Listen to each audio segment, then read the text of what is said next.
ઝુલાવે છે ગોપીઓ.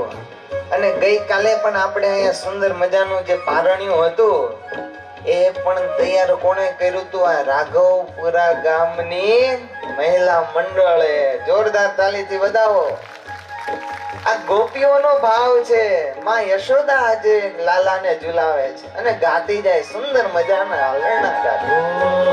ગોપાલ તને રમકડા આલુ રે, ગોપાલ તને રમકડા આલુ રે, ગોપાલ તને મા